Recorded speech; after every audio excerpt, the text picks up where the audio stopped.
પાપ આખરે એની જડમૂળથી કઈ રીતે કાઢી શકાય? આ કંઈ ખાલી થિયરીનો સવાલ નથી. આજના વિશ્લેષણમાં આપણે એક એવા દૃષ્ટિકોણને સમજવા જઈ રહ્યા છીએ જ્યાં ઈશ્વરનો ન્યાય ફક્ત સજા નથી, પણ એ તો આખી સૃષ્ટિને શુદ્ધ કરવાની અને આપણી સ્વતંત્ર ઈચ્છાશક્તિને સંપૂર્ણ બનાવવાની એક પ્રક્રિયા છે. ચાલો આમાં ઊંડા ઉતરીએ. અને આ આપણને એક બહુ જ મૂળભૂત સવાલ પર લઈ આવે છે. જો છેલ્લો ગોલ શાંતિ અને આરામ જ હોય, તો પછી ન્યાય અને ચુકાદા જેવી કઠોર લાગતી પ્રોસેસની જરૂરત શું છે? આ આખી વાતનો પાયો જ આ સવાલમાં છે. અને જવાબ ખરેખર તો બહુ સીધો છે. જ્યાં સુધી પાપનો હિસાબ ન થાય ત્યાં સુધી સાચી શાંતિ શક્ય જ નથી. જરા વિચારો, એક એવી દુનિયા જ્યાં અન્યાયને કોઈ રોકટોક જ નથી, જ્યાં ગુનેગારોને કોઈ સજા જ નથી મળતી, ત્યારે આખી સૃષ્ટિમાં અશાંતિ અને બેચેની ફેલાઈ જાય છે. મતલબ કે ન્યાય વગર સ્થિરતા તો આવી જ ન શકે. તો આ આખી સમસ્યાને સમજવા માટે આપણે 5 સ્ટેપ્સમાંથી પસાર થઈશું.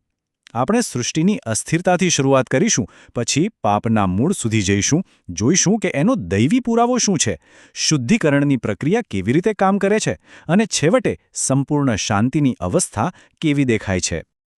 તો ચાલો શરૂ કરીએ પહેલા મુદ્દાથી, સૃષ્ટિની અસ્થિરતા. જ્યારે પાપ થાય અને એની કોઈ સજા ન મળે, ત્યારે એ આખા બ્રહ્માંડનું બેલેન્સ બગાડી નાખે છે. દરેક જીવ આ અન્યાયને પોતાની આંખે જુએ છે અને એના દિલમાં એક સાચા ન્યાય માટે તડપ જાગે છે. આ વર્ણન ખરેખર બહુ અસરકારક છે.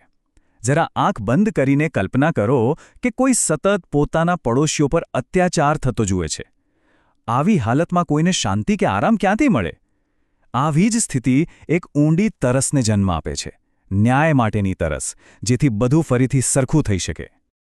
પણ સવાલ એ છે કે આ બધી ગડબડ શરૂ ક્યાંથી થઈ? આ સંઘર્ષનું મૂળ કોઈ એક ખરાબ કામમાં નથી, પણ એ છે ઈશ્વરના શબ્દમાં વાવેલું એક શંકાનું બીજ. અને આ બીજ વાવ્યું હતું શૈતાનના એક જૂઠાણાએ, જેણે આખા બ્રહ્માંડમાં એક મૂળભૂત સંઘર્ષ ઊભો કરી દીધો. અહીંયા જ આખો સંઘર્ષ છે. 2 સામસામેના દાવા. એક તરફ શૈતાનનું વચન છે કે કંઈ નહીં થાય, તમે મરશો નહીં, અને બીજી તરફ ઈશ્વરની સ્પષ્ટ ચેતવણી છે કે પાપ કરશો તો મૃત્યુ નિશ્ચિત છે. હવે આ બેમાંથી સાચું કોણ? આ જ મૂંઝવણે આખી સૃષ્ટિમાં શંકા અને અસ્થિરતા ફેલાવી દીધી. તો આટલા મોટા બ્રહ્માંડીય જુઠ્ઠાણાનો જવાબ ઈશ્વર કઈ રીતે આપે છે? આ સ્ત્રોત મુજબ જવાબ 2 જબરદસ્ત ઘટનાઓમાં છુપાયેલો છે. એક તો ક્રોસ, જે ઈશ્વરના પ્રેમ અને ન્યાયનો પુરાવો છે, અને બીજું છે પ્રથમ પુનરુત્થાન, જે શૈતાનના જુઠ્ઠાણાનો પર્દાફાશ કરે છે. અહીં પ્રથમ પુનરુત્થાન શબ્દ સમજવો બહુ જ જરૂરી છે. આ કોઈ સાધારણ ઘટના નથી. આ ખાસ એ શહીદો માટે છે, જેઓ પોતાના જીવના ભોગે પણ ઈશ્વરની આજ્ઞાઓ પર ટકી રહ્યા. જ્યારે એ લોકો ફરી જીવતા થાય છે, ત્યારે એ એક જીવતો જાગતો પુરાવો બની જાય છે કે ઈશ્વરનું વચન જ સત્ય છે. આની પાછળનું લોજિક બહુ મજબૂત છે. જુઓ, આ શહીદો મળતા સુધી આજ્ઞા પાડે છે, અને એવું કરીને તેઓ મૃત્યુની તાકાતને જ હરાવી દે છે. એટલે જ્યારે લોકો ફરી જીવતા થાય છે, ત્યારે એ એકદમ પાક્કો પુરાવો બની જાય છે. ઈશ્વરનો રસ્તો જીવન તરફ લઈ જાય છે, મૃત્યુ તરફ નહીં. આ શૈતાનના મૂળ જુઠ્ઠાણા પર એક સીધો અને સણસણતો તમાચો છે. એકવાર સત્ય સાબિત થઈ ગયું પછી શરૂ થાય છે શુદ્ધિકરણની પ્રક્રિયા. આનો મુખ્ય આઈડિયા એ છે કે પાપ કરવાની જે ઈચ્છા છે એને સિસ્ટમેટિકલી પાછી મોકલવામાં આવે છે એના મૂળ સ્ત્રોત પાસે, એટલે કે શૈતાન અને એના સાથીઓ પાસે. આ વિચારનો પાયો આપણને જૂના શાસ્ત્રોમાં પણ જોવા મળે છે, જેમ કે લેવીય પુસ્તકમાં. ત્યાં એક વિધિનું વર્ણન છે જ્યાં આખો સમાજ ભેગો મળીને એક ઈશ્વર નિંદકને સજા આપે છે. પણ આ ખાલી શારીરિક સજા નથી, એની પાછળ એક ઊંડો આધ્યાત્મિક અર્થ છુપાયેલો છે. આ જે વિધિ છે એ પાપને એના મૂળ સ્ત્રોત પાસે પાછું મોકલવાનું એક જીવંત ઉદાહરણ છે. જ્યારે આખો સમાજ ભેગો મળીને કોઈ પાપીનો ન્યાય કરે છે, ત્યારે એ લોકો સામૂહિક રીતે એ પાપને નકારી રહ્યા છે. જાણે કે એ લોકો કહી રહ્યા છે, આ ખરાબી અમારી નથી, આ તારી છે. આ રીતે એ લોકો પોતાની જાત અને પાપ કરવાની ઈચ્છાથી શુદ્ધ કરે છે. અને આ બધી પ્રક્રિયા આપણને છેલ્લા સ્ટેજ પર લઈ આવે છે, સંપૂર્ણ સ્વતંત્ર ઈચ્છાશક્તિ અને શાશ્વત આરામ.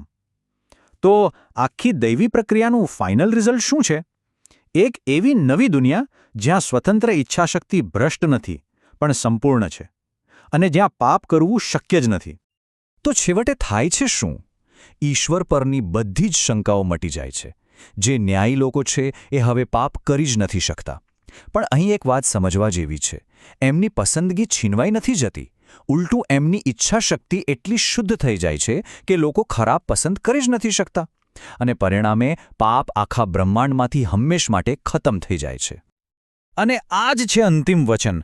આખી પ્રોસેસનો હેતુ ખાલી સજા આપવાનો નથી, પણ પાપને જડ મૂળથી ઉખાડી ફેંકવાનો છે, જેથી એક એવી રિયાલિટી બને જ્યાં પાપનું નામ નિશાન જ ન હોય.